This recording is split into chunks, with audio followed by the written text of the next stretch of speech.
So the last video where I shot the President's 100 course of fire using a stock Glock 17 seemed to do pretty well. Today I'm going to do something similar. Instead of using a stock Glock 17, I'm going to be using a Tisas 1911. So again, this is a course of fire shot.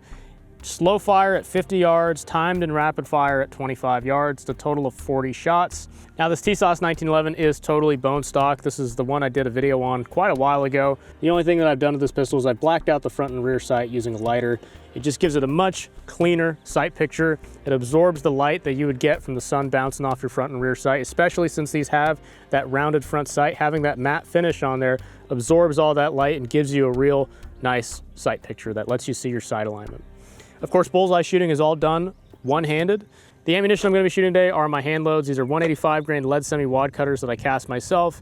They should be going somewhere around 770 feet per second, so it's a pretty light load. All right, so when you get to the line at a bullseye match, you're going to have 3 minutes of prep time. In that time, you're allowed to handle your firearm, dry fire, do anything you need to do, make sight corrections, that sort of thing. So I really recommend you do that. Another part is also getting your scope set up so that you can check it during slow fire after every shot. If you do want to do that, get your brass catcher set up, that sort of thing. So use that time efficiently, but number one, I would recommend that you dry fire just to kind of get your trigger finger prepped and kind of wake up a little bit before the match really starts and you start shooting for score. So before I even shoot, I'm going to go ahead and dry fire a few times.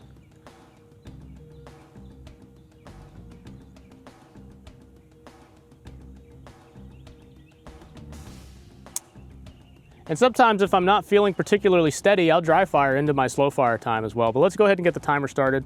10 minutes to fire 10 shots here at a distance of 50 yards. We got an 8-inch 8-ring, 5.5-inch 9-ring, 3.3-inch 10-ring. Okay, so a pretty small target. All right, let's go ahead and start the timer. 10 minutes to fire 10 shots. These GI 1911s like to hit a little high, so I'm going to be using a sub 6 o'clock hold. That's where I align my sights and put them below the bullseye.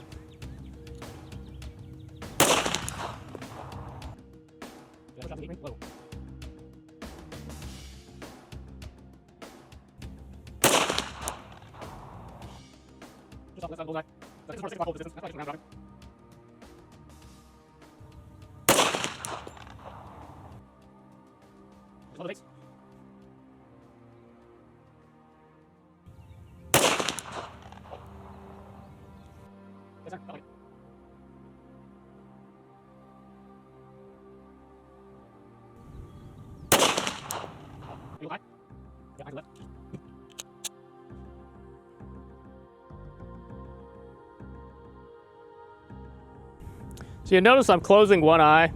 I used to shoot with a blinder a lot, and then I realized that when I close my left eye and shoot, by the time it starts bothering me is about the time when I should put the gun down anyways, right? And then of course in rapid fire, I'm not gonna have that eye closed for long enough for it to matter anyways. Essentially, after you have your eye closed for long enough, like your other eye wants to close or this one wants to open. Like both eyes want to be open or both eyes want to be closed at the same time. So what I mean by it starts to bother me is once this one starts to want to open on its own, that's time for me to put the gun down and slow fire. And slow fire is really defined by knowing when to put the gun down, not necessarily just being good at shooting, right? I mean, you got to be good at shooting, but knowing when something's going wrong in your shot process and knowing when to abort the shot is just as important as knowing how to make a good shot.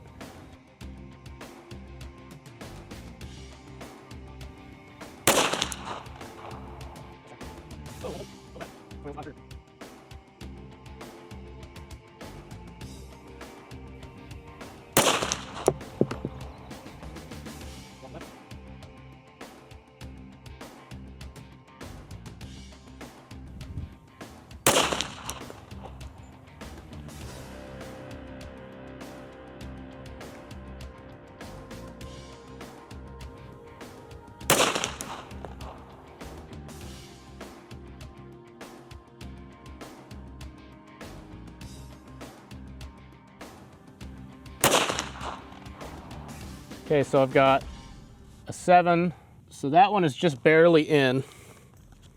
So that would still be an 8. An overlay is used to determine whether or not a shot hole that's close to a scoring ring gets the higher or lower shot value. Essentially, if the bullet is touching, if the true diameter of the bullet is touching the scoring ring, it gets the next higher value. And this one that's right on the line is just barely touching that 8 ring.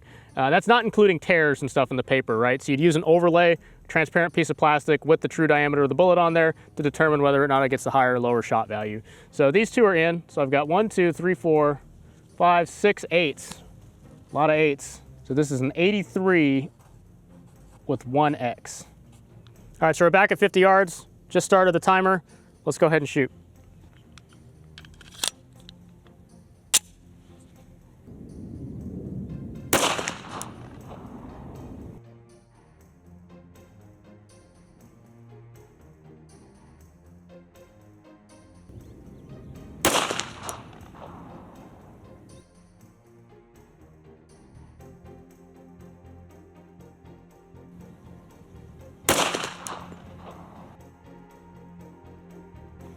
That one didn't feel good. Sometimes when I say it doesn't feel good, it's sort of like the recoil impulse. When I have a good shot, the sights will usually return pretty damn close to the center. But sometimes if they return and they're kind of skewed, usually that means I pulled a shot in a weird way or did something with my grip pressure. Yeah. Oh well.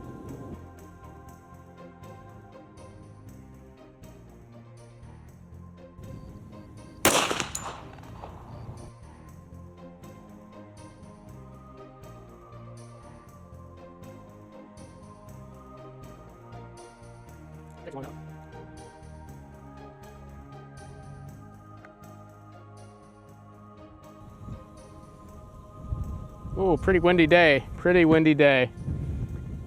Feels like Camp Perry.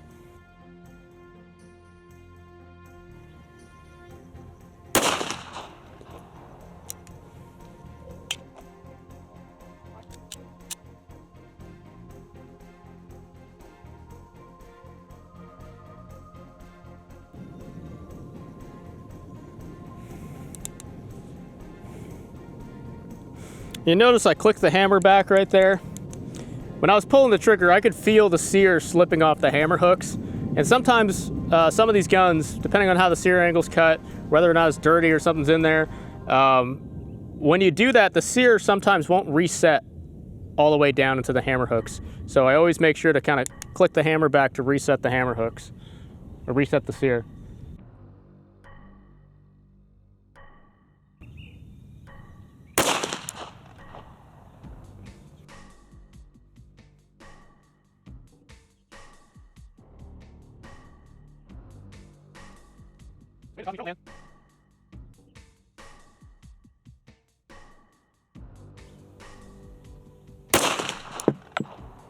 Powder in the face.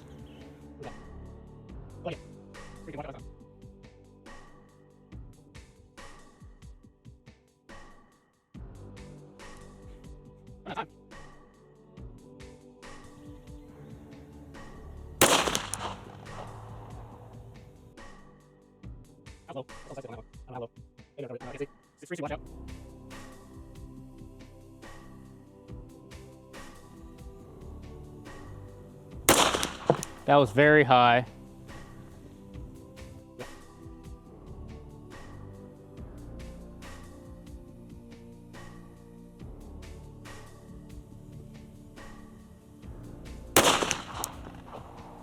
Whoa. All right, let's see what we got here.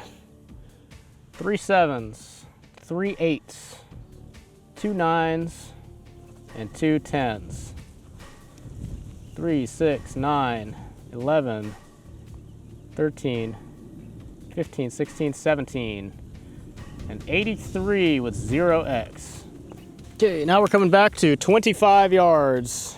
All right, so we've gone ahead and moved the target back to 25 yards, and we're gonna be shooting timed fire. Timed fire is 2 strings of 5 shots fired in a time limit of 20 seconds each. I've got my magazines loaded. I'm gonna be using the Bullseye Match app to play the range commands again, so you can get an idea of what you're gonna hear on the firing line when the match director is actually calling the firing line. So let's go ahead and do that. This is the first string of timed fire. 5 shots in 20 seconds. With 5 rounds load.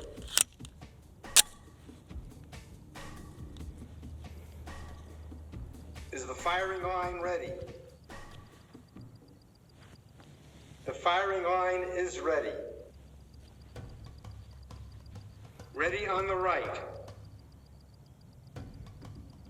Ready on the left.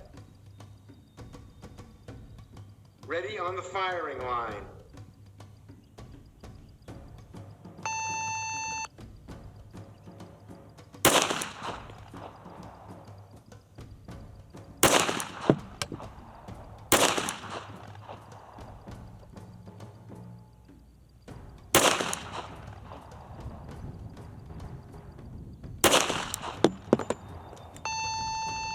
All right. Couldn't see it, can't see it, so didn't feel good, but I think I've got some out of the black already.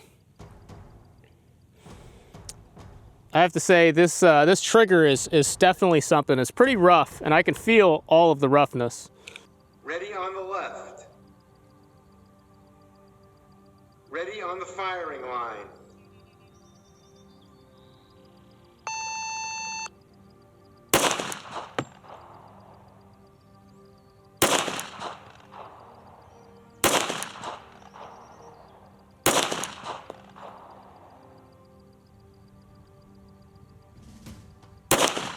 Oh, what the hell happened to that last one? So this 1911 does the thing, like I was talking about, where the sear starts disengaging the hammer hooks, and if you get off the trigger, it doesn't reset. So what happened there was I had put pressure on the trigger. I could feel the sear moving. I stopped, came off the trigger, restarted my trigger pull, and was met with a much lighter and shorter trigger than I was expecting, and sent one high and to the right. So let's go ahead and see what we did. I'm guessing one of the shots is in here. 10. So let's see here, 7-7. I'm gonna go review the footage. I'm pretty sure it's in there, but if it's not, I'll put the corrected score up on the screen right now. So I got 2 7s, 2 8s, 4 10s, and 2 X's. So 3, 6, 8, 10. So 90 with 2 X's. Not particularly great for time fire, so hopefully rapid fire is better. So yeah, let's go ahead and see what we can do for rapid fire. Rapid fire sometimes a lot better than time fire, so even though you got less time. Rapid fire is 2 strings of 5 shots firing a time limit of 10 seconds each. Same target, same distance. The B8 repair center is what I'm using here. So let me go ahead and get the range command started for rapid fire. Ready on the left. Ready on the firing line.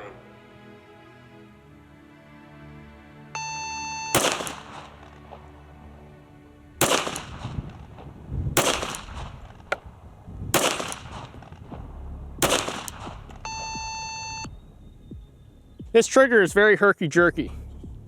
Definitely worse than a Glock trigger. I always tell people this, like a bad 1911 trigger is worse than most Glock triggers. So this one is like, during the roll, you can feel the sear kind of go, like slip off the hammer hooks like that. And it's just very, it's not good. It's not what you want, right? You want it to just be a nice smooth roll, bang, and it breaks. Or if you like a crisp trigger, right? You're putting pressure, and bang, it breaks all at once, right? Ready on the left. Ready on the firing line.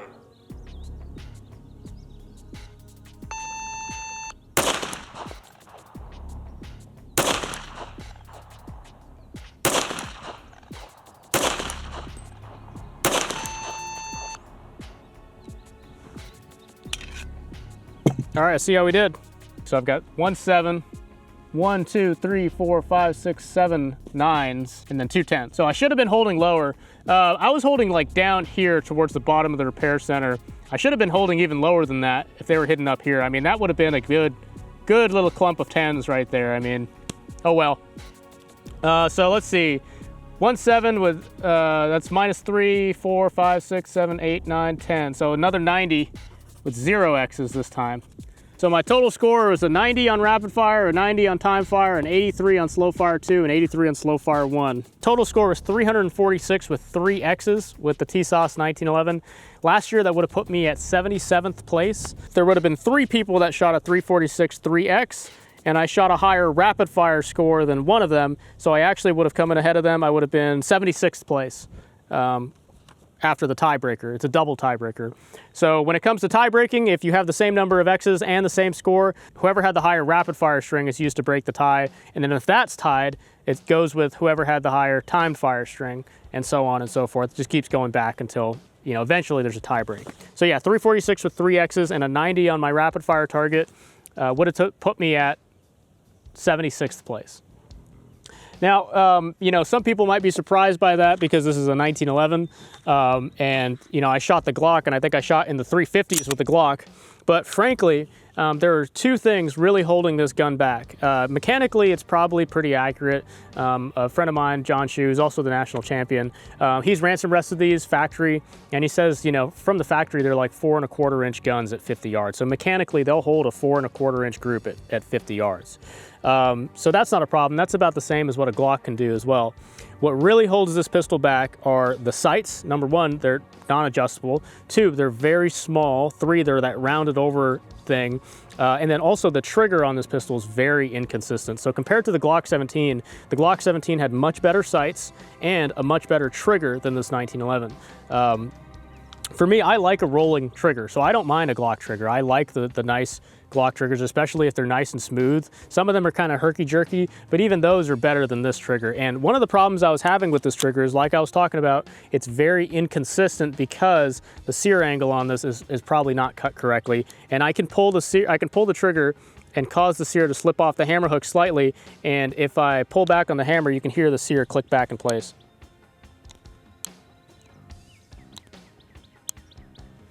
That's actually something that could be considered unsafe.